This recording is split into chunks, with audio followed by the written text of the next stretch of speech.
Buenas noches, hermanos. Dios los bendiga. Estamos muy contentos de tenerlos con nosotros el día de hoy. Antes de empezar con la tertulia, les vamos a dar unas indicaciones previas a fin de llevarlo a cabo de la mejor manera posible. Le vamos a pedir que por favor ingresen con los audios apagados y que permanezcan con los micrófonos silenciados durante el transcurso de toda la tertulia a fin de no interrumpir al expositor y no distraer a nuestros hermanos.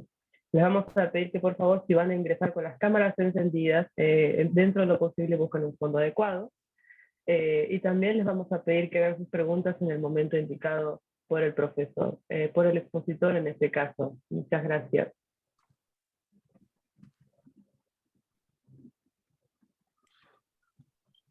Bendiciones, mis amados hermanos. Estamos una vez más aquí en este espacio de tertulia intelectual. Es un placer para nosotros muy grande tenerlos aquí nuevamente, otra vez en este live. Hoy tenemos un tema muy importante llamado Introducción a la Lógica con nuestro hermano Félix. Y a continuación los dejo con la hermana Martina, que les va a dar unas indicaciones. Bueno, el expositor que nos va a ayudar, nos va a dar el tema el día de hoy es el hermano Félix. Él es cristiano, natural de la República Dominicana y vive actualmente en los Estados Unidos, en el estado de Carolina del Norte. Realizó su maestría en filosofía en la Universidad de Wisconsin, en Milwaukee, y está realizando también un doctorado en filosofía en la Universidad de Carolina del Norte en Chapel Hill. Sus principales áreas de interés filosófico son la metafísica, la lógica, la filosofía de la mente, la epistemología y la filosofía de la religión. Como pasatiempos realiza talleres, grupos de lectura y también pláticas en su canal de Discord. Y él es algo reservado como persona, pero personalmente le gusta mucho dialogar. Buenas noches, hermano Félix, tiene la palabra. Hola a todos. Gracias por la oportunidad, por brindarme la oportunidad de participar en su canal. Muy agradecido conocerlos a cada uno de ustedes. ¿Me pueden verificar si me escucho bien? Excelente, se escucha de 10. Qué bien, perfecto. Bueno, ya ahí en la introducción vieron quién yo soy más o menos. Solamente quiero añadir, obviamente, como decían en la introducción, yo soy natural de la República Dominicana y me fascina mucho la filosofía. Y pues bueno, el tema que vamos a tratar hoy es el tema de la introducción a la lógica.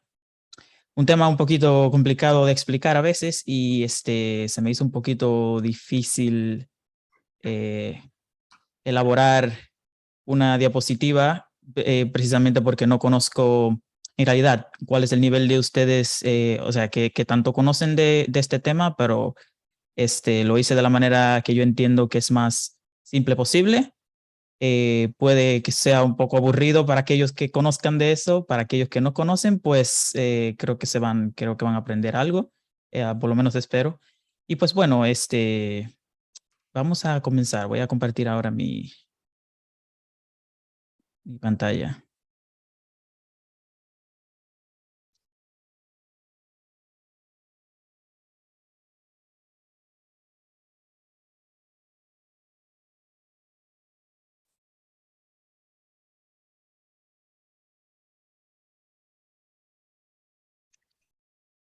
¿Me pueden confirmar si se ve la pantalla? Se ve perfectamente.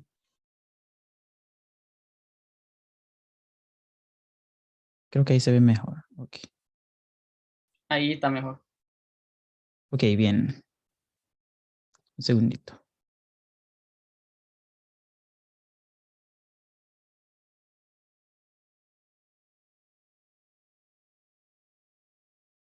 ¿Me pueden decir cuánto tiempo más o menos tengo? Una hora y podría decir 30 minutos para preguntas, si alguien tiene alguna pregunta, 20 minutos. Ok, bien, perfecto. Yo tengo también una tablet aquí para explicar algunas cosas si es necesario, pero tengo todo aquí diapositiva. La razón por la que lo hago a veces cuando estoy hablando de lógica, trato de usar una tablet para poder escribir, qué sé yo, espontáneamente lo que voy a explicar, porque la lógica tiende a ser un poquito complicada a veces de explicar y por eso a veces funciona más espontáneamente. Pero bueno. Bueno, entonces vamos a dar una introducción a la lógica. Aquí va a estar la temática. Primero voy a hablar un poquito de cuál es el objetivo. Después voy a pasar a definir qué es la lógica, de qué trata la lógica, para qué sirve la lógica, brevemente.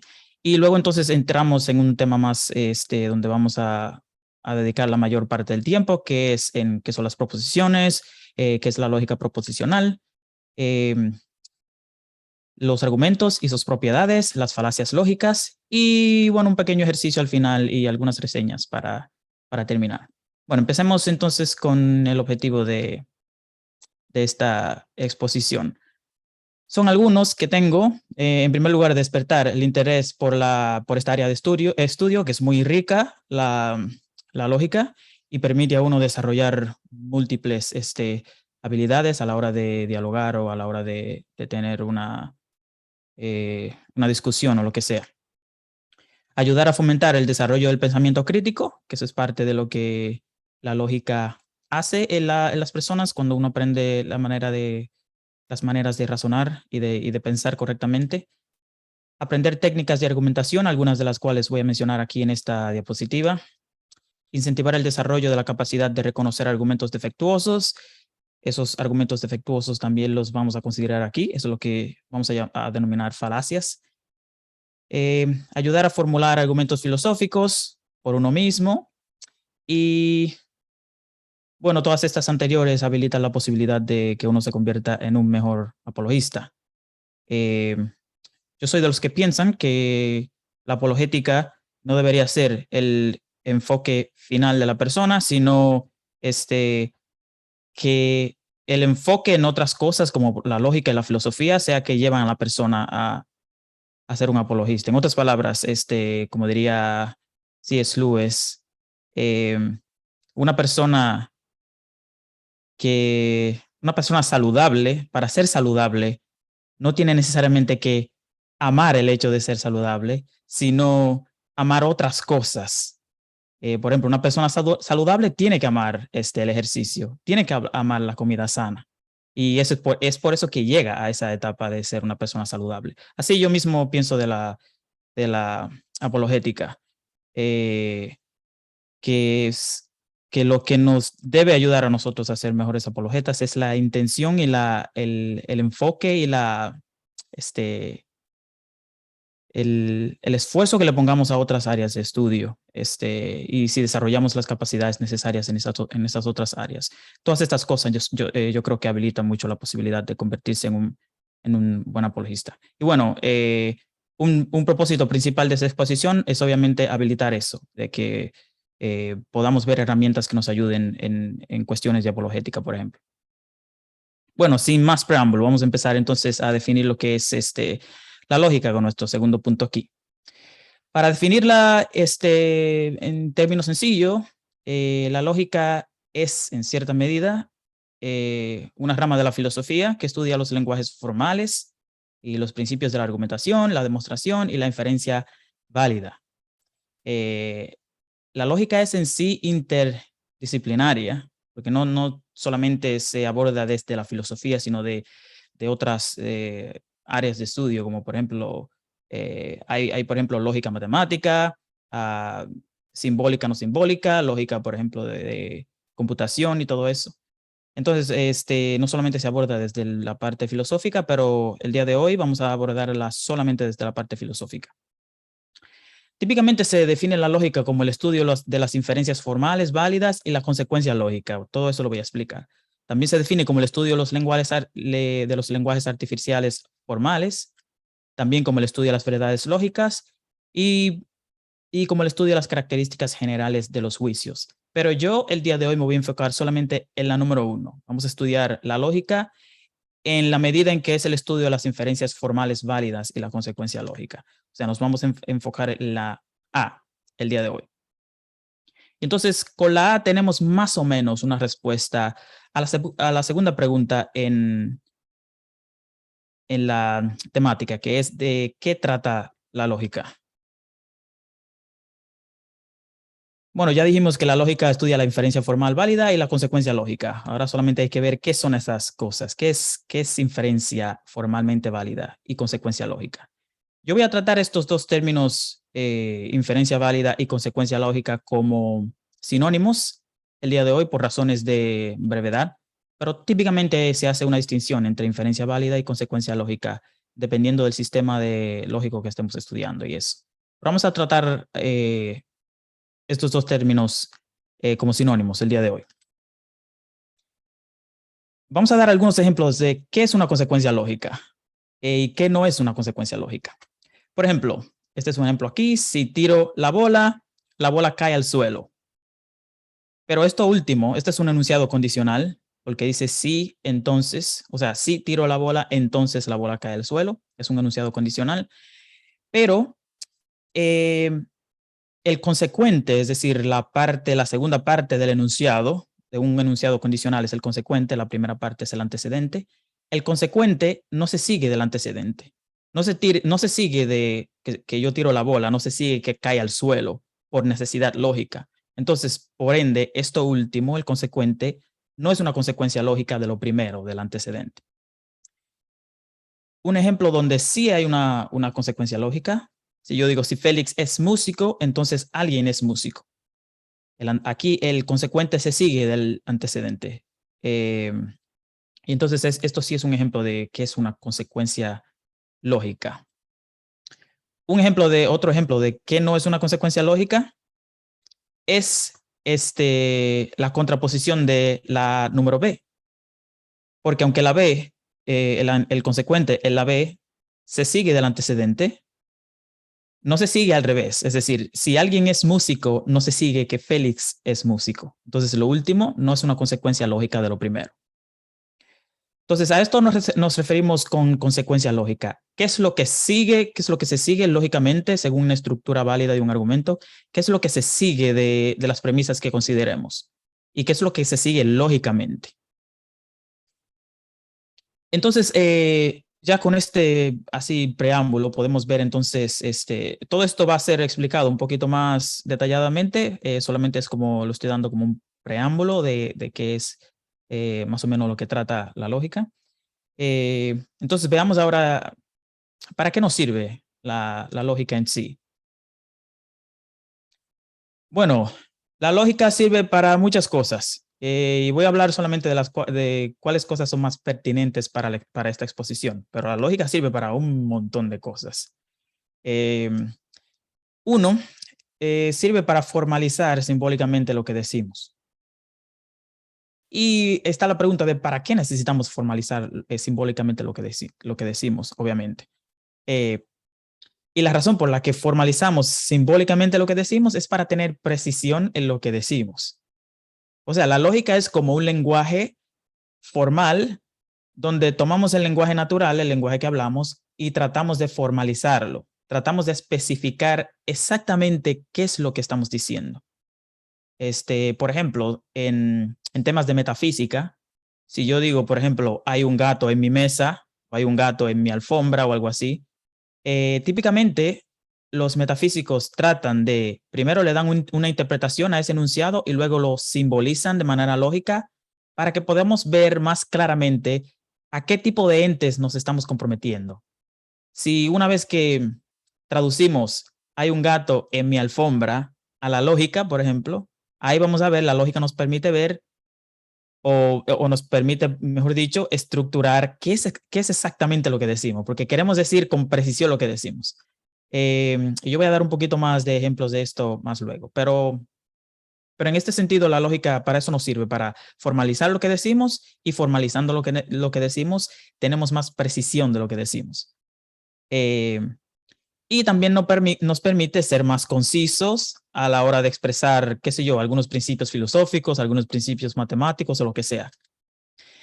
Por ejemplo, un ejemplo intuitivo de esto es la formalización de principios en las matemáticas, como por ejemplo el teorema de Pitágoras, que, por ejemplo, el teorema de Pitágoras establece que para todo triángulo rectángulo, el cuadrado de la longitud de la hipotenusa es igual a la suma de los cuadrados de los otros dos lados, de los otros dos catetos. Este es un principio, es un teorema, que es bastante, obviamente, utilizado en las matemáticas, pero miren qué largo es el teorema. Más sin embargo, si lo queremos formalizar simbólicamente, obtenemos algo con más precisión y más conciso. Por ejemplo, así, formalizado de esta forma. A al cuadrado más b al cuadrado es igual a c al cuadrado. Ahí tenemos el mismo principio, pero más conciso, con mucha más precisión, y que nos puede servir, hasta lo podemos recordar mejor, precisamente porque es un principio más conciso. Entonces, la lógica nos sirve para esto, para poder tanto precisar lo que decimos, como también ser más concisos a la hora de expresar algún principio filosófico o lo que sea. Estas son partes, no solamente para esto nos sirve la lógica, pero es una parte crucial y muy pertinente para la exposición del día de hoy. Bueno, seguimos aquí donde vamos a dedicar un poquito más de tiempo en la parte 5, 6 y 7. Voy a tratar de explicarlo lo más pausado posible para que se entienda bien. Vamos a tratar ahora de lo que son las proposiciones y de qué trata la lógica proposicional. Una proposición es una sentencia o afirmación que expresa un juicio verdadero o falso. A esto de expresar un juicio verdadero o falso es lo que llamamos valor de verdad. O sea, las proposiciones tienen valor de verdad. Y una proposición es una sentencia declarativa, es una oración declarativa. Tiene que ser declarativa para que sea una proposición. O sea, tiene que expresar algo acerca de la realidad.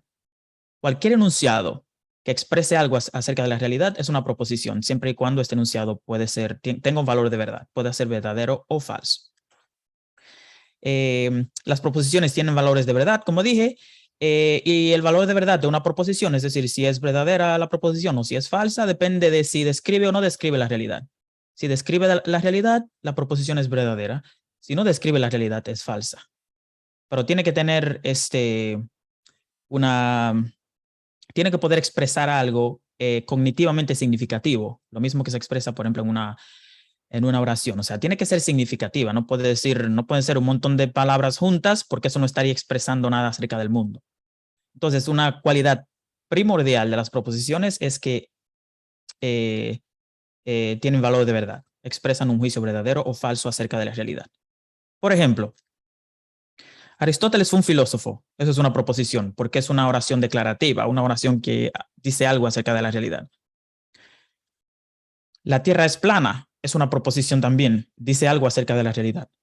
Bueno, yo creo que esa proposición es falsa, pero no deja de ser una proposición. O sea, cumple con el requisito de tener un valor de verdad. O es verdadera o es falsa. En este caso, creo que es falsa. Aquí está un ejemplo de lo que no es una proposición. Por ejemplo, un interrogativo. ¿Qué día es hoy? No es una proposición porque no expresa nada acerca del mundo allá afuera. Tampoco, por ejemplo, si yo digo un imperativo, vete a la cama. Eso tampoco expresa algo acerca de la realidad. No es una oración declarativa. Entonces está la pregunta de si uno pudiera preguntarse, entonces, ¿una proposición y una oración son la misma cosa? No, no son la misma cosa. Los filósofos entienden que las proposiciones son como, no me quiero meter mucho ahí, pero considera las proposiciones como entes abstractos, así como los mundos posibles, por ejemplo, que son herramientas de semántica para referirnos a las cosas, para poder analizar, por ejemplo, conceptos como posibilidad, que significa que algo es posible, que significa que algo sea necesario. Analizamos los términos necesario y posible en términos de mundos posibles. Y así funciona entonces. Algunos filósofos creen que las proposiciones son entidades abstractas, y obviamente hay un debate concerniente a esto de las proposiciones.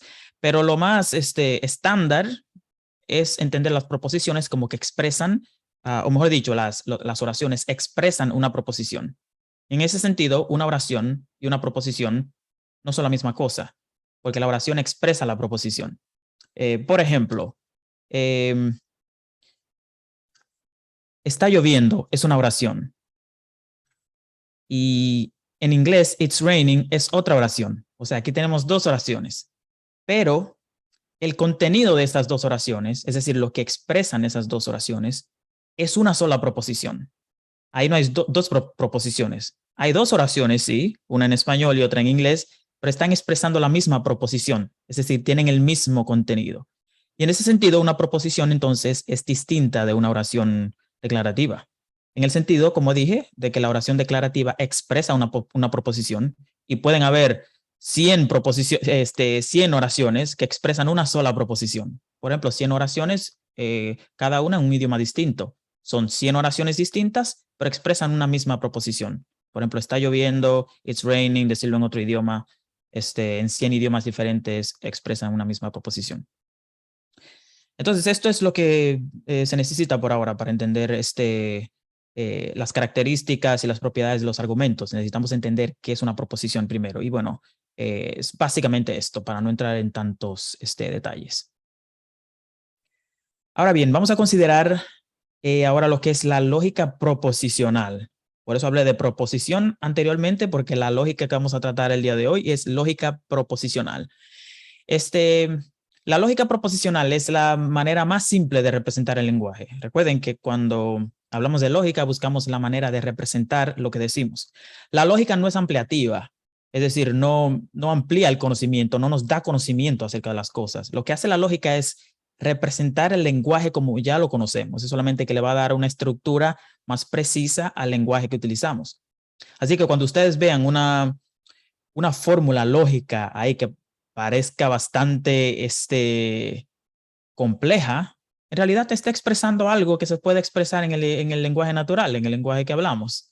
Lo que pasa es que ya tienen estipulados ciertas definiciones para ciertas palabras, entonces se simboliza y queda así en una fórmula que parece toda complicada, pero en realidad cualquier fórmula lógica está expresando, o cualquier fórmula matemática está expresando algo del lenguaje natural, algo que conocemos, es simplemente que está representada de manera simbólica.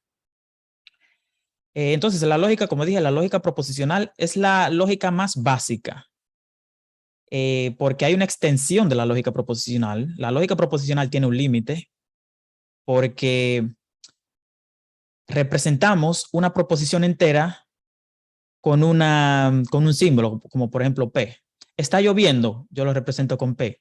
Hay un gato en mi alfombra, yo lo represento con P.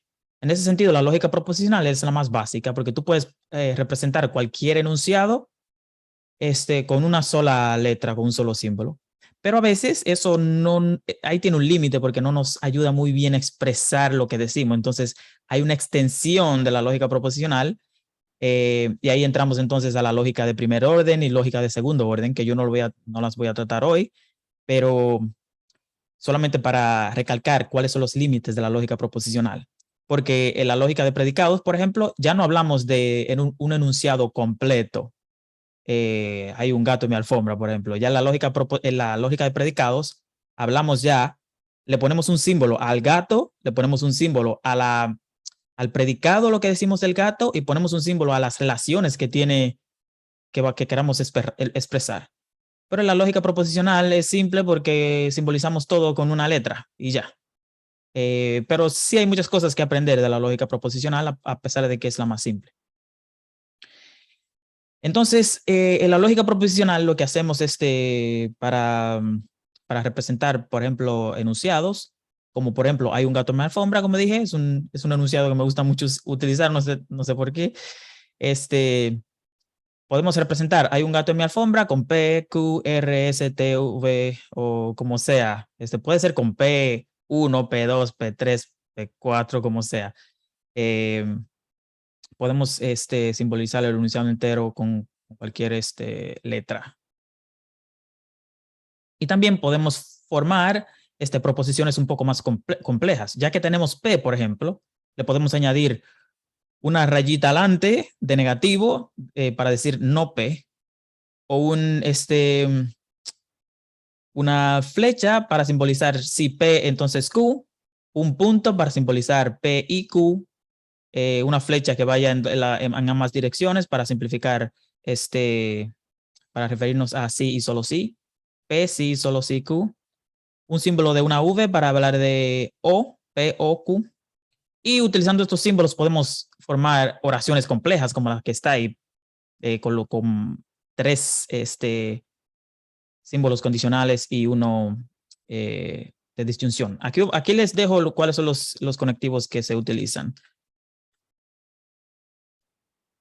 La conjunción o conjunción, mejor dicho, es para representar y, pero, aunque, sin embargo, como por ejemplo en la oración está lloviendo y está nublado, ahí estoy expresando dos proposiciones que están unidas por una conjunción. La disyunción es para expresar o bien, a menos que, como en el caso de está lloviendo o está nublado. La negación es para representar, por ejemplo, para decir no es cierto que, es falso que, no es el caso que, o simplemente no esto. Como en el caso de no es cierto que está lloviendo. El condicional es el sí entonces, como en el enunciado sí está lloviendo, entonces está nublado. Eso es un condicional porque la segunda parte de ese enunciado está condicionado bajo la primera.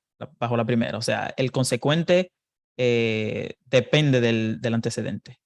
Está lloviendo depende de, está nublado depende de si está lloviendo en el condicional que estamos dando. El bicondicional es para referirse a sí y solo sí, como en el caso de está lloviendo, sí y solo sí está nublado. Esto de sí y solo sí es un condicional, pero que va en ambas direcciones. Esto es equivalente a decir, si está lloviendo, entonces está nublado, y si está nublado, entonces está lloviendo. O sea, el condicional va en ambas direcciones.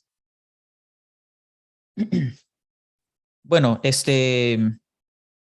es solamente para que entendamos un poquito de cómo es que se simbolizan los enunciados en la lógica proposicional. Recuerden que, por ejemplo, en el caso del condicional, tiene dos proposiciones. Si está lloviendo, entonces está nublado. Pero la proposición no es si está lloviendo. La proposición es está lloviendo, está nublado. Esa es la proposición. El sí, entonces, es simplemente el conectivo lógico que utilizamos para conectar esas dos proposiciones. Pero la proposición no es si está lloviendo. La proposición es está lloviendo, está nublado. Esas son proposiciones. Bueno, espero que haya hecho sentido lo que estoy diciendo por ahora, y si no, pues si tienen preguntas más luego puedo explicarlo con más detalles, quizá utilizando la tablet aquí, como yo siempre utilizo. Bueno, sí, pues podemos pasar entonces a explicar un poquito ya que tenemos esta noción de qué son proposiciones y qué nos dice la lógica proposicional. Ahora podemos pasar a ver los argumentos y las propiedades de los argumentos, que aquí es donde a veces uno tiende a tener mucha confusión, y esas confusiones se van a ver también en lo que voy a explicar sobre las falacias lógicas, porque típicamente uno escucha por ahí cosas que se esgrimen como si fueran falacias lógicas y a la final no son falacias lógicas. Y vamos a ver por qué. Pero antes vamos a pasar entonces a los argumentos y sus propiedades. Yo creo que todos tenemos una noción, aunque sea algo, qué sé yo, vaga quizás, de lo que es un argumento. Un argumento es una serie de sentencias o enunciados proposicionales, o sea, son proposiciones que pretenden presentar razones en defensa de alguna otra proposición o de alguna otra afirmación. Entonces, los argumentos están compuestos de dos partes, las premisas y la conclusión. Una premisa es solamente una proposición o una afirmación o una sentencia que se ofrece como parte del argumento para dar razones para aceptar su conclusión. Y la conclusión es la afirmación que las premisas pretenden apoyar. Esas son las dos partes centrales de un argumento. Hay algo que hay que mantener en cuenta concerniente a los argumentos, y es que este es otro error que yo escucho mucho que se menciona, que a veces se habla de argumentos que son verdaderos o argumentos que son falsos. Se puede hablar así en un sentido coloquial, pero técnicamente estas no son propiedades esto de verdadero o falso no son propiedades que se le pueden aplicar a los argumentos. Los argumentos no son verdaderos o falsos. Las proposiciones son verdaderas o falsas. Los argumentos son válidos o inválidos. sólidos o no sólidos. Y vamos a explicar cada uno de esos términos ahora. Pero estos términos de válido, inválido, sólido y no sólido son términos técnicos. Son términos que tienen ya estipulada su definición. Sólido, por ejemplo, no quiere decir que el argumento es bueno ni nada por el estilo. Válido tampoco quiere decir que el argumento es bueno o lo que sea. Tienen ya, estos términos ya tienen estipulados sus definiciones cuando estamos hablando de lógica. O sea, en la lógica ya tienen sus definiciones estipuladas. Entonces, vamos a ver entonces a qué nos referimos con que un argumento es válido o inválido. Un argumento es válido cuando no es posible que todas las premisas sean verdaderas y la conclusión sea falsa. Así es que típicamente se define un argumento válido. No es posible que todas las premisas sean verdaderas y la conclusión sea falsa. O sea, si un argumento tiene todas las premisas verdaderas y la conclusión es falsa, entonces no es un argumento válido. Esto nos dice algo, nos dice que para determinar si un argumento es válido, no necesitamos saber si las premisas son verdaderas o no. Asumimos que las premisas son verdaderas y luego evaluamos si las premisas implican lógicamente la conclusión. En otras palabras, la validez de un argumento no depende de la veracidad de las premisas, no depende de si las premisas son verdaderas o no. La validez o invalidez de un argumento depende de si se sigue una secuencia lógica de las premisas a la conclusión, independientemente si las premisas son falsas o no. Y ahí es donde se cometen, como yo mencioné anteriormente, se cometen los errores de juzgar de que un tal argumento que se esgrimió comete una falacia, porque la falacia es otro nombre para invalidez lógica. Y la validez no tiene que ver con si la validez de un argumento o si un argumento es falaz o no, tiene que ver con si se sigue lógicamente la conclusión de las premisas. No tiene que ver con si las premisas expresan verdades acerca del mundo o no. Lo que sí tiene que ver con si un argumento, si las premisas expresan verdades o no, es la solidez y la no solidez de un argumento. Que esto es lo que vamos a tratar ahora. Pero ahora mismo estamos tratando la validez y la validez no tiene que ver nada con si las premisas son verdaderas o no. O sea, que el hecho de que un argumento sea falaz o no sea falaz tampoco tiene que ver con si son verdades las premisas o no. Vamos a ver ejemplos de esto más adelante. Pero uno determina la validez o invalidez de un argumento según una regla de inferencia. ¿Y qué son las reglas de inferencia? Bueno, las reglas de inferencia son las reglas o axiomas que se utilizan en la lógica, los principios básicos de la lógica para poder formar inferencias, o sea, para decir cuáles inferencias son válidas o no. Y estas inferencias ya se han probado, o sea, se puede probar con una tabla de valores. Y si ustedes tienen dudas, yo puedo usar la tabla también para mostrar cómo yo pruebo estas inferencias de las que voy a hablar en una tabla de valores. Entonces ya con eso ahí, tenemos una definición de lo que es un argumento válido. Entonces un argumento inválido sería lo contrario. Es cuando es posible que todas las premisas sean verdaderas y la conclusión sea falsa. Si es posible que todas las premisas, como dije, si es posible que todas las premisas del argumento sean verdaderas y la conclusión es falsa, entonces el argumento es inválido. Por eso, como dije, se asume, si queremos ver si un argumento es válido o no, asumimos que las premisas son verdad y vemos si la conclusión se sigue de ellas por necesidad lógica. Vamos a ver algunas reglas de inferencia lógica, las cuales utilizamos para determinar la validez o no validez de un argumento. Estas son las únicas reglas de inferencia, pero son de las más comunes. Consideremos, por ejemplo, una proposición condicional, como si está lloviendo, llamemos a esta proposición P, entonces está nublado. Y llamemos nublado a esta proposición está nublado Q. Entonces, aquí hay varias reglas de inferencia. Hay una regla de inferencia muy conocida que se llama modus ponendo ponens, que es una manera latina de hablar de argumentar en modo positivo, que es como un argumento así. Si P, entonces Q. Esa es la primera premisa. Segunda premisa, P, vimos que es el caso que P, y por ende concluimos que Q. Esto es una inferencia lógica válida. Por eso digo, No tenemos que saber, yo puedo reemplazar P por cualquier proposición y Q por cualquier proposición y todavía el argumento va a ser válido. Vamos a hacer vamos a dar un ejemplo. Vamos a decir que P es, si el cielo es azul, entonces Q, vamos a decir que Q es, entonces está lloviendo. Esto obviamente es falso. El hecho de que el cielo sea azul no implica que esté lloviendo, pero si yo estructuro el argumento de esa forma, si el cielo es azul, entonces está lloviendo, el cielo es azul, por ende se está lloviendo. Este argumento, aunque no es sólido porque una de las premisas es falsa, sí es válido, porque la conclusión se sigue por necesidad de las premisas si asumimos que las premisas son verdaderas.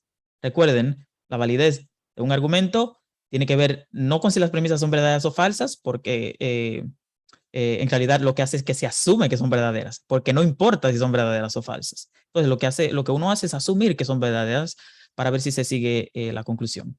Entonces a este modo de argumentar, si P entonces Q, P por ende Q, a eso es lo que se le llama modus ponens, es una regla de inferencia lógica. Y se puede probar utilizando una regla de valores de que esto es una inferencia válida.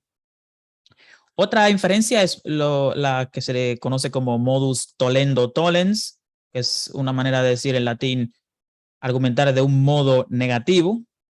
Es como decir, si P, entonces Q, no Q, por ende no P.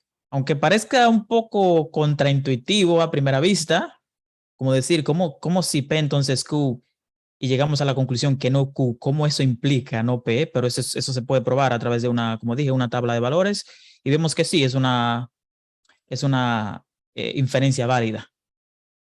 Lo que no es una inferencia válida y se puede constituir una falacia es esto, afirmación del consecuente. Tomemos el mismo condicional, si P entonces Q. Si tú afirmas Q como tu segunda premisa, no puedes inferir P.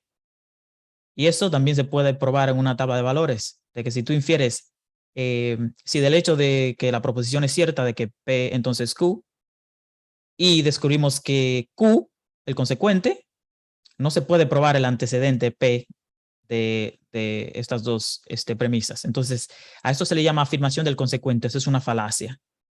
Otra falacia sería la negación del antecedente. Si yo digo si P entonces Q y niego el antecedente para luego negar el consecuente, también es una falacia. Entonces, esas son reglas comunes de inferencias para que nos dice más o menos cuáles reglas son válidas o no, o cómo determinamos si un argumento es válido o no. Ya una vez que uno adquiere como la habilidad y la experiencia con la lógica, uno no necesita apelar a estas reglas de inferencia, pero como para empezar es bueno tenerlas en cuenta, de que estas reglas de inferencia son el modus ponens y modus tollens son reglas de inferencia válida y la afirmación del consecuente y la negación del antecedente son falacias. Esto es importante porque yo me he encontrado con algunas personas que han dicho, por ejemplo, que el argumento moral, como lo presentan, qué sé yo, autores como William Lane Craig, por ejemplo, he escuchado a algunos decir que cometen la falacia de afirmación del consecuente y es porque no se entiende muy bien qué es lo que piensan que el argumento tiene la forma como aquí está presentado, si P entonces Q, Q por ende P, pero en realidad no, la forma que tiene es un modus tollens, es un sin P entonces Q, no Q, por ende no P. Como decir, por ejemplo,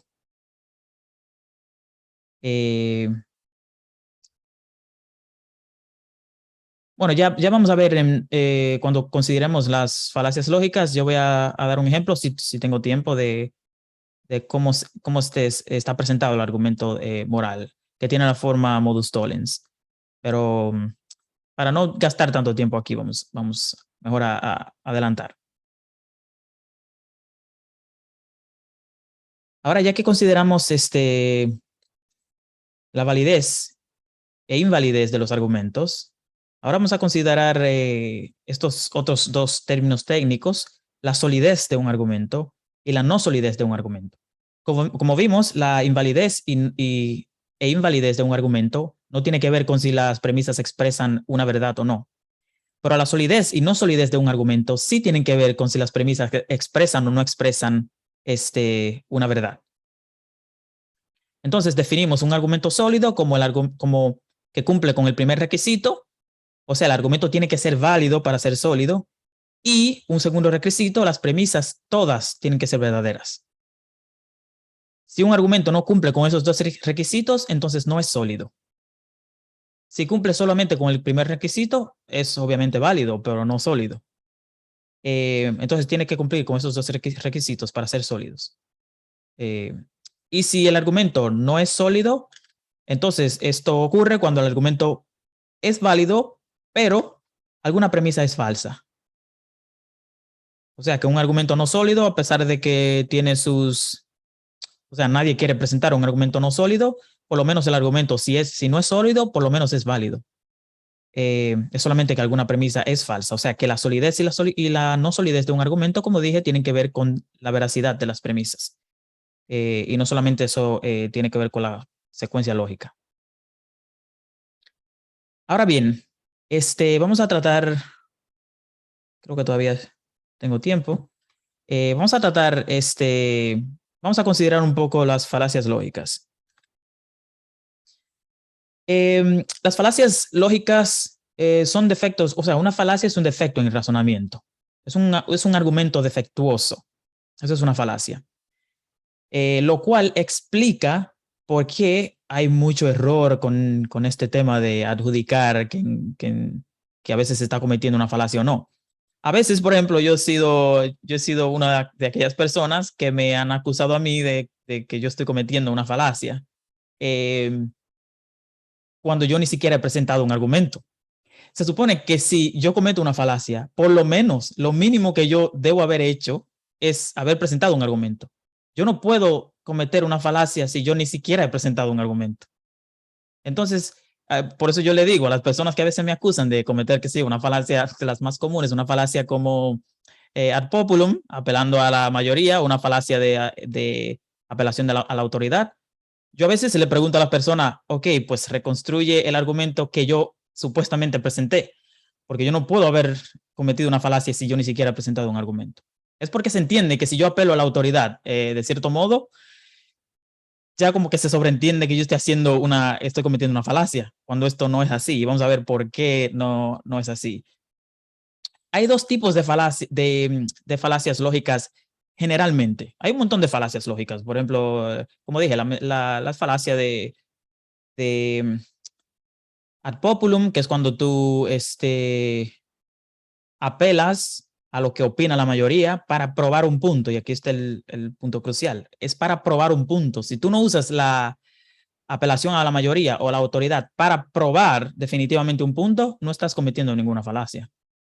Entonces sí, hay falacias de, por ejemplo, apelación a la mayoría, apelación a la autoridad, apelación, la falacia del espantapájaros, cuando tú caracterizas mal la posición de tu oponente y cosas así. Esos tipos de falacias, aunque tienen nombres y todo, no son los tipos de falacias que típicamente se muestran en círculos académicos. En círculos académicos, las falacias que más se mencionan son como afirmación del consecuente o la falacia del equívoco y cosas así. Pero las falacias se dividen en dos planos generales, por así decirlo, que son las falacias lógicas formales y las falacias lógicas informales. Un ejemplo de las falacias lógicas formales es cuando el defecto del razonamiento está en la forma del argumento, no en el contenido, no en lo que se dice, sino en la forma en que está estructurado. Como vimos, la afirmación del consecuente es una falacia por la manera en que está estructurada. Si P entonces Q, y luego se afirma el consecuente Q para probar el antecedente, y eso es una manera inválida de argumentar. Entonces, el defecto de esa falacia está en su forma. Ahora, con las falacias lógicas informales, el defecto no está en la forma en que está estructurado el argumento, sino en el contenido de lo que se dice.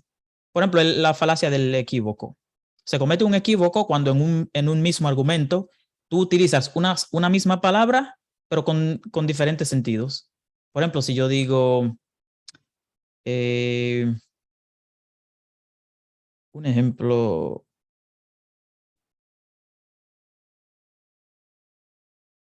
Tengo un ejemplo aquí de un equívoco. A mí se me hace más fácil encontrar equívocos en inglés, pero en español, por ejemplo, si yo digo, todos los burros tienen orejas, segunda premisa, Carlos es un burro, por lo tanto, Carlos tiene orejas. Ahí se comete un equívoco porque yo primero utilizo la palabra burro con su definición de un animal específico. Pero en la segunda premisa, cuando yo digo Carlos es un burro, yo me estoy refiriendo a Carlos despectivamente. No estoy utilizando la palabra burro en su descripción que conocemos, refiriéndose a un animal. Entonces, en el mismo argumento estoy utilizando la misma palabra, pero con sentidos diferentes. Y por eso se le conoce como la falacia de antanaclasis o equívoco. Y como dije, las falacias lógicas están divididas mayormente, o sea, cualquier falacia lógica que usted escuche va a encajar en tener un defecto o en la forma o en el contenido de lo que se dice. Vamos a ver algunos ejemplos. Voy a presentar dos argumentos que yo de hecho hice este ejercicio en mi página de Instagram y la mayoría de personas contestó equivocadamente y yo entiendo por qué se contesta equivocadamente, porque es que hay que conocer algunas cosas para poder determinar si un argumento comete una falacia o no. Yo presenté el siguiente argumento y pregunté si es falaz o no.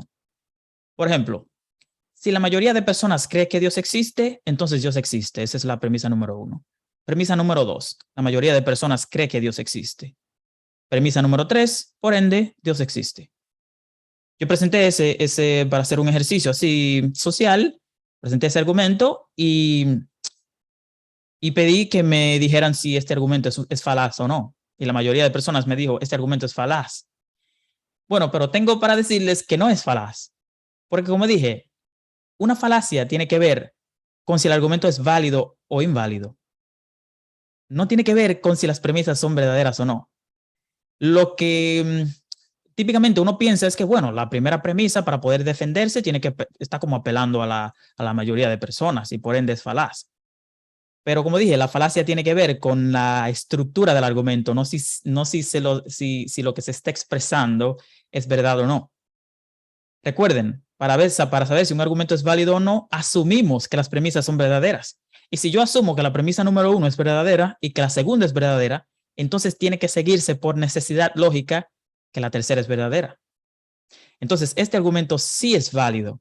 El problema que tiene ese argumento es que no es sólido. La primera premisa es falsa. Lo que pasa es que típicamente se confunde un argumento de esta forma con un argumento de esta forma. Si yo digo, la mayoría de personas en el estado de Rhode Island cree que Dios existe, la mayoría de personas en el estado de Rhode Island cree que Dios existe. Segunda premisa, la mayoría de personas en el estado de Wisconsin cree que Dios existe. Tercera premisa, la mayoría de personas en el estado de Virginia cree que Dios existe. Por ende, Dios existe. Eso es una falacia.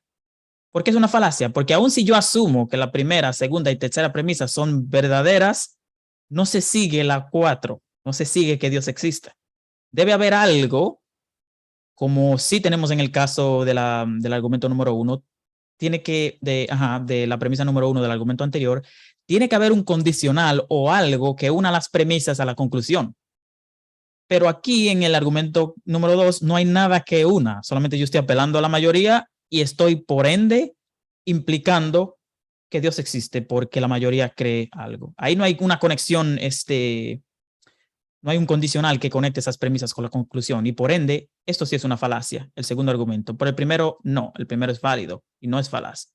Lo único es que no es sólido porque la primera premisa es falsa. Espero se haya más o menos entendido esto. Vamos a considerar ya para finalizar un ejercicio y algunas reseñas para decir acerca de este ejercicio.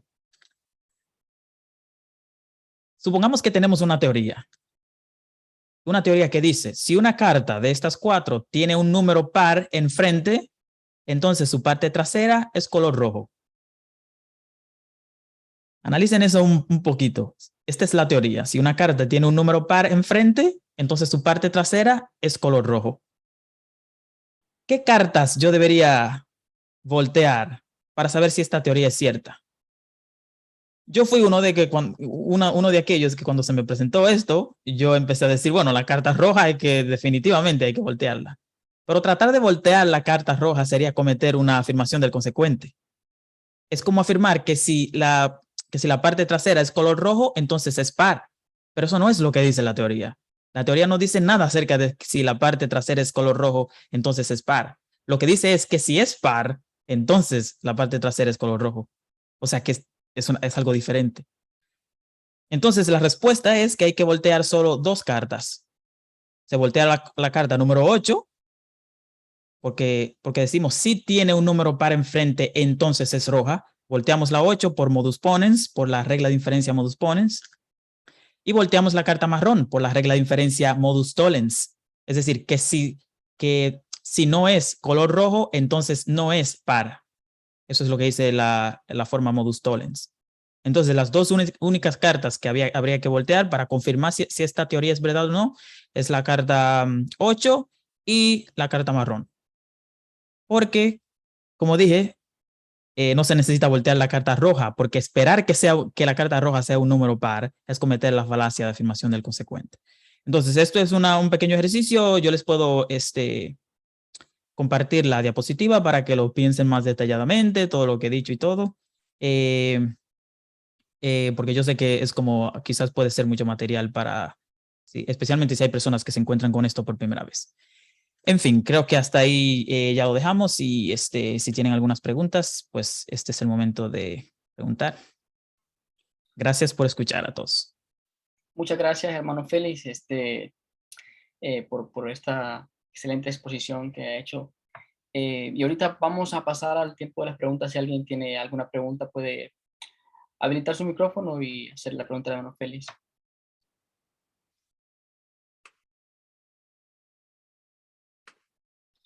No sé si alguien de los presentes tiene alguna pregunta.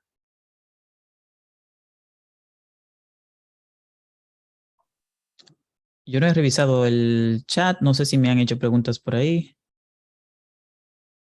No, realmente no. Pero... como dije, la exposición se va a compartir, o sea, yo voy a compartir la diapositiva. Sí, muchas gracias. Muchas gracias por eso. Aquí hay un hermano, vamos a ver, hermano Alfredo. Adelante. Buenas noches. A veces hemos escuchado que cuando se hacen comentarios sobre el amor, se dice que se trata de argumentar que el amor es un intangible, pero se contraargumenta en el sentido de que realmente el amor es una sustancia. ¿Ahí se comete un equívoco? Sería una pregunta.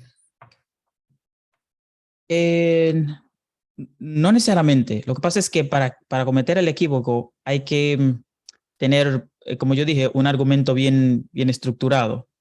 Utilizar la palabra amor en 2 sentidos en un mismo argumento, es lo que digo. Si solamente se dice así, no necesariamente se comete un equívoco, pero si se presenta un argumento más o menos formal y yo utilizo la palabra amor con diferentes sentidos, ahí sí cometo el equívoco. No sé si eso responde tu pregunta. Gracias. Muy bien. Aquí hay una pregunta, parece. Aquí en el chat, hermano, dice ¿qué argumentos utiliza el libro de tácticas? No comprendo la pregunta. ¿A qué se refiere con el libro de tácticas? Bueno, el libro de tácticas es un libro de apologética y pregunta, hermano, ¿qué argumentos utiliza el libro de tácticas? Sí, yo como no conozco el libro, Okay. por ende no podría Bueno, contestar. aquí déjame ver, dice cómo contactar la argumentación lógica con el evangelismo en una cosmovisión postmoderna, donde todo es relativo. Una pregunta. No sé si la entendió bien.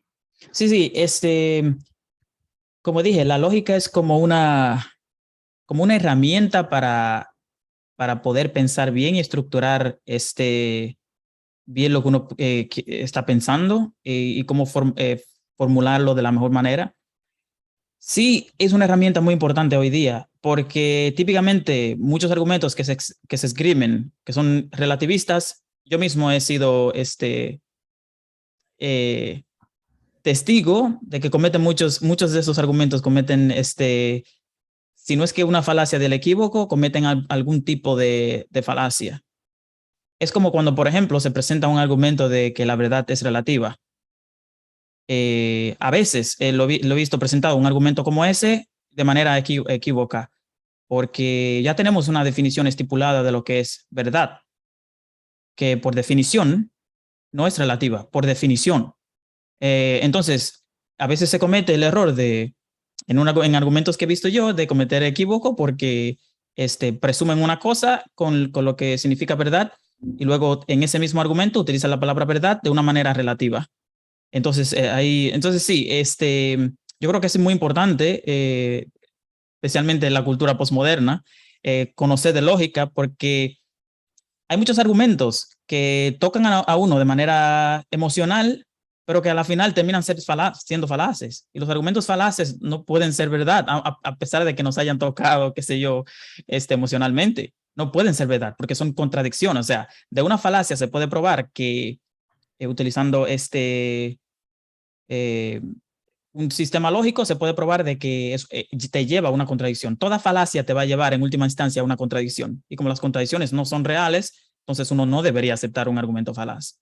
Pero típicamente se escriben argumentos que son falaces, pero que en cierta manera se sienten como si tocaran un poco las emociones. Eso es lo que sucede.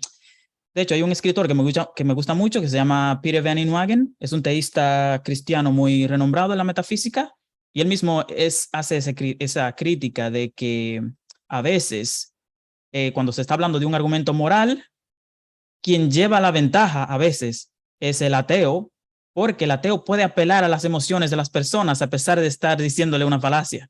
Entonces la persona reacciona a lo que le está diciendo el ateo, por ejemplo, según un argumento moral de cómo Dios va a permitir todas estas cosas, y lo presenta a veces de una manera falaz, pero aún así, toca el corazón de la gente y la gente empieza a preguntarse, bueno, es verdad, pero el problema es que a veces se presenta el argumento falazmente. Y si es falaz, no deberíamos entonces considerar. Entonces, o sea, por eso decía Benny Wagen que olvidemos, por ejemplo, cuando él escribió un libro él lo llama El problema del mal, donde él presenta una defensa del problema del mal y él dice, bueno, yo sé que lo que yo voy a decir no va a apetecer a mucha gente, porque típicamente la gente ya está como preconcebida a tener reacciones ante ciertas cosas morales. Ya tiene una reacción ya preconcebida. Y él dice, bueno, si vamos a querer ser buenos filósofos, vamos a tener que dejar esas preconcepciones de lado.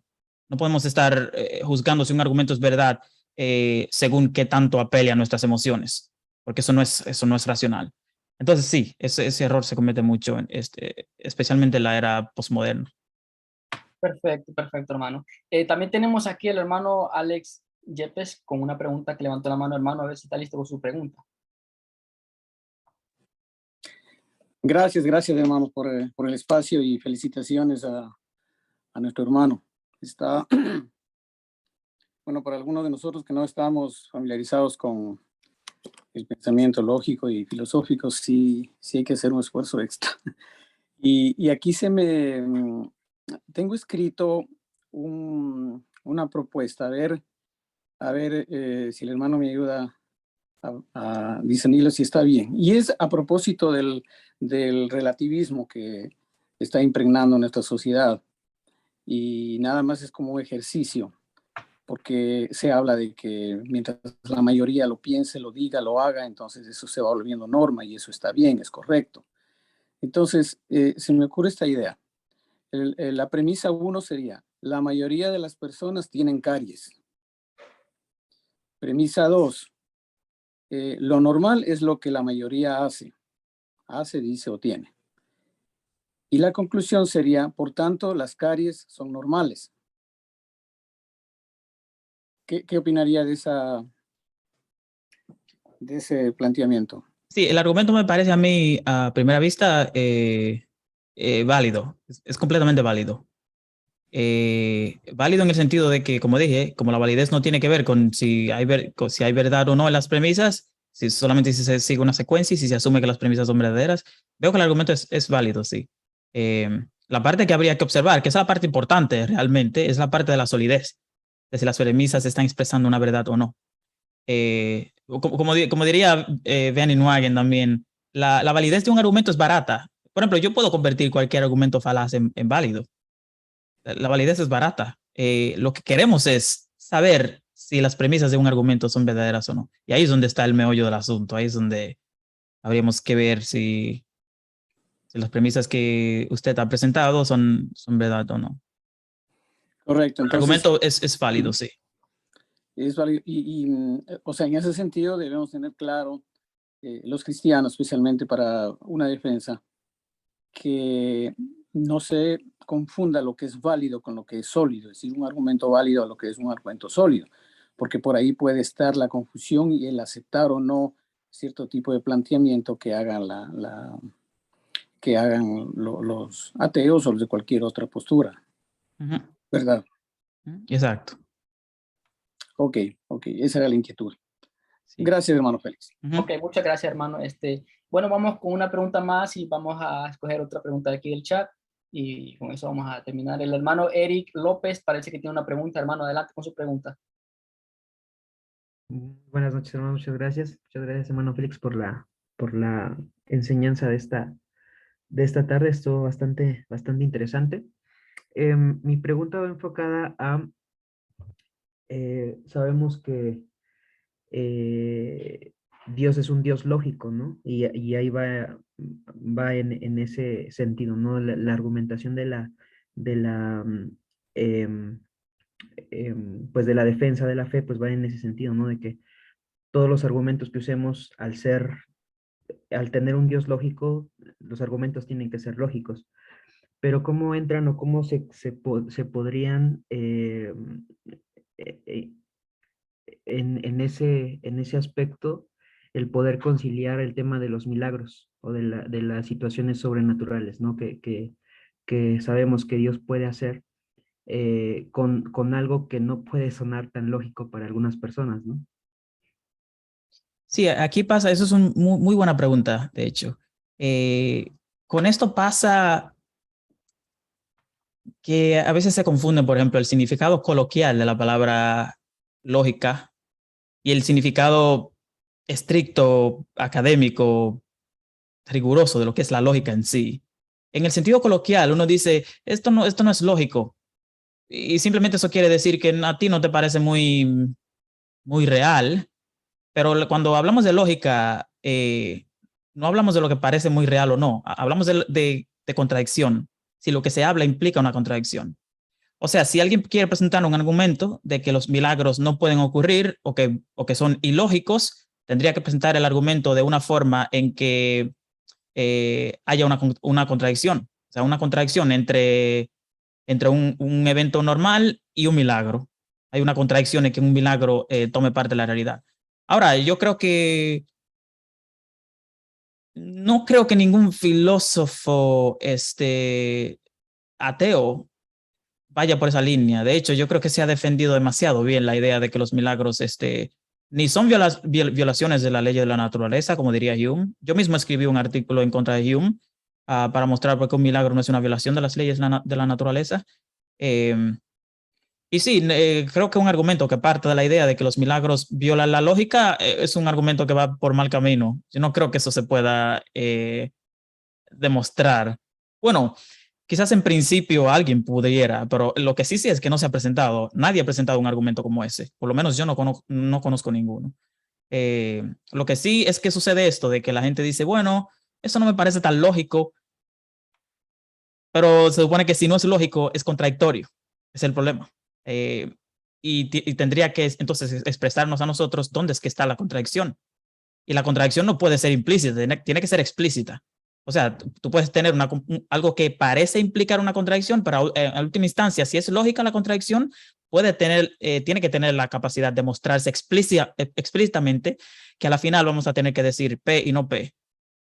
Entonces, eso está difícil de hacerlo con la idea de los milagros. Ni Hume, que quiso criticar los milagros con tanto hincapié, ni siquiera lo propuso de esa forma, como que son violaciones de la lógica. Lo puso como violaciones de la ley de la naturaleza, y eso ya incluso filósofos ateos como Russell creen que Hume está equivocado en su análisis de los milagros, incluso cuando Russell es ateo. Excelente. Espero haber respondido tu pregunta.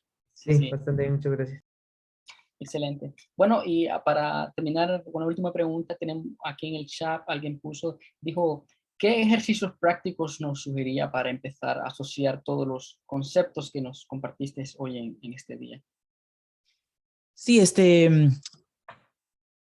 para uno aprender lógica, lamentablemente, por así decirlo, lo mejor es exponerse, o sea, lo mejor es tratar de hacerlo. Por ejemplo, conseguir manuales o artículos o libros de lógica y empezar a hacer los ejercicios que dan ahí, porque hacen ejercicios de prueba y hacer muchas preguntas. Yo mismo me encontraba la lógica bastante complicada. No sabía cuál era el punto. Y una vez que vi que la lógica simplemente se basa en ciertos axiomas que hasta se pueden probar utilizando una tabla de valores, vi que tú mismo puedes ir reconstruyendo argumentos y viendo ciertos sistemas lógicos, viendo pruebas de dónde sale. Por ejemplo, te dan una fórmula en la lógica, si P, entonces, algo así como si P, entonces si Q, si R, algo así. Si P, entonces si Q, si R. Y tú quieres probar si de esa fórmula se sigue que R. Entonces ahí empiezas tú a asumir un montón de premisas y a probar de manera matemática, con precisión matemática, si se sigue R de una. Entonces, eso parece a primera vista ser difícil, pero una vez que uno ya como que se acostumbra a estar leyendo manuales de lógica, introducción a la lógica y así, uno se va acostumbrando y va viendo que en realidad la lógica no es difícil, es simplemente que como a veces no conocemos este sistema de formalidades, pensamos de antemano que es difícil, pero no es nada difícil. Pero es con el ejercicio, la práctica de, qué sé yo, leer libros de introducción a la lógica y eso. Hermano Félix, muchísimas gracias por venir aquí a compartir con nosotros lo que el Señor te ha dado por sabiduría. Antes de terminar, vamos a pasar a un sorteo de unas becas y no sé si te quieres quedar para el final, porque vamos a tomar una foto grupal. Sí, claro. ¿Y cómo te podemos encontrar en tus redes sociales? ¿Cómo alguien estaría interesado en seguirte? Sí, hice una página llamada Cree y Piensa. Me pueden seguir en Instagram como Cree y Piensa, @Cree-y-Piensa. En YouTube, no tengo tanto contenido en YouTube, pero estoy empezando a subir como algunos talleres que he hecho de filosofía y me pueden buscar como Cree y Piensa con el ampersand en vez de la Y, la I que es un poco rara. Y también en Facebook, pero estoy más activo en Instagram y YouTube. Perfecto, hermano, perfecto. Ahorita vamos a pasar con la hermana Carlita, que es la que sigue, que va a hacer el sorteo. Hermana Carlita. Bueno, buenas tardes, no sé si me escuchan. Sí, te escuchamos. Ok, genial. Entonces vamos a pasar a la parte del sorteo. Bueno, antes que nada queremos compartirles un poco de quiénes son FATS. Hace poco hicieron un congreso y son unos hermanos que están trabajando y están llevando adelante cursos también. Bueno, FATS es un ministerio cristiano y su propósito es trabajar de la mano de varios ministerios cristianos también y se enfocan en conectar a los mejores expositores y académicos con otros creyentes en Latinoamérica y el mundo entero. Ellos hoy en día están llevando adelante cursos. Por ejemplo, el día de hoy están llevando adelante el curso de los atributos de Dios con el hermano Sergio Villanueva. Pronto también vendrá el curso de la resurrección, fundamentos filosóficos, y también pronto se estará abriendo el curso de introducción a la lógica. Así que los invitamos para que se puedan ir sumando, los pueden contactar tanto por Facebook como por Instagram, como también acá abajo tienen la página web para poder contactarlos. ¿Sí? Bueno, también queremos comentar sobre Artium Academy. Ellos son una academia de formación en apologética cristiana de Revolution Time Ministries. Y bueno, hoy en día están llevando adelante también cursos, que nosotros estamos compartiendo también los días domingos, y en cada curso que hacemos, los cursos que llevan adelante ellos. Hoy en día están llevando el curso Teología Reformada, así que los invitamos para que también puedan sumarse, y si tienen ganas de hacer algún curso, puedan ir a la página y anotarse y revisar qué cursos están llevando adelante. Bueno, una vez dicho esto, vamos a pasar al momento del sorteo, ¿sí? Vamos a compartir nuevamente la pantalla y vamos a llevar adelante el sorteo de un libro y el sorteo para estudiar un curso en Artien Academy. Bueno, vamos primero con el sorteo del libro, así que el hermano que se llega a ganar el libro ya sabe, se contacta con, en este caso con la hermana Martina Torres. Ella está ahora en el grupo, y si no, nos preguntan por la página de Instagram, y les pasamos el contacto de la hermana Martina. Bueno, vamos a proceder al sorteo del libro. Vamos a la cuenta regresiva. 3, 2, 1, y quien se gana el libro el día de hoy es... ¡Oh, el hermano Willy Ariel Tarqui! Bendiciones, hermano. Felicidades. Bendiciones, Bueno, hermano. ¿Está presente? Presente, lo he visto presente. ¡Oh, bien! Aquí, Felicidades, presente. hermano. Gracias. Bueno, entonces te contactas con la hermana Martina, ¿sí? Felicidades, mi hermano. Anhelamos que sea mucha bendición para tu vida también. Y bueno, ahora pasamos al momento del sorteo también, de la beca para estudiar en Artien Academy. Nuevamente, al que se gane esta beca, se contacta con la hermana Martina Torres. Estamos muy contentos por estas bondades que vienen de parte del Señor, y estamos seguros que va a bendecir a uno de los hermanos que está acá presente. Así que vamos a la cuenta regresiva. 5, 4, 3, 2, 1, y quien se gana la beca es el hermano doctor Ariel. Así estaba registrado. ¿El hermano está presente? ¿Lo ven por ahí? El hermano, doctor Ariel, no lo veo por aquí. Parece que no está. Uy, fíjense. A veces tardan con el micrófono. Entonces, damos un Doctor Ariel, momentito. Sí, no, así parece que estaba no, registrado. parece que no aparece. No lo veo yo. No lo veo. No está. Bueno, entonces pasamos con el segundo, que está en la lista. No está, ¿no? Entonces pasamos al suplente. Ajá. Ok, bueno. Pasamos con el hermano Miguel Getial. ¿Está presente el hermano Miguel Getial? Sí, el hermano sí está. Sí, hermano, aquí estoy presente. 2, 1. Felicidades, hermano. Sí estoy presente. Sí estoy presente. Bromeaba. Muchas gracias.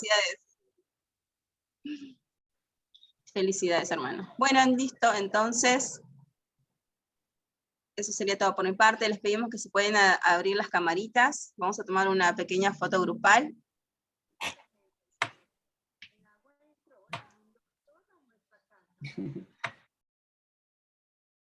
¿Listos? Agradecemos al hermano que nos estuvo acompañando también el día de hoy. Gracias, hermano Félix. Esperamos tenerlo también en otra oportunidad. Vamos a tomar un par de fotitos, así que prepárense, alístense. Vamos a una cuenta regresiva también.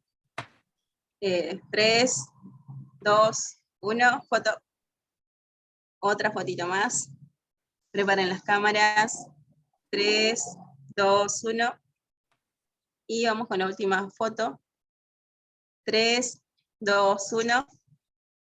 Listo, bueno, felicidades, hermano. Gracias por acompañarnos. Lo dijo con el hermano. Bueno,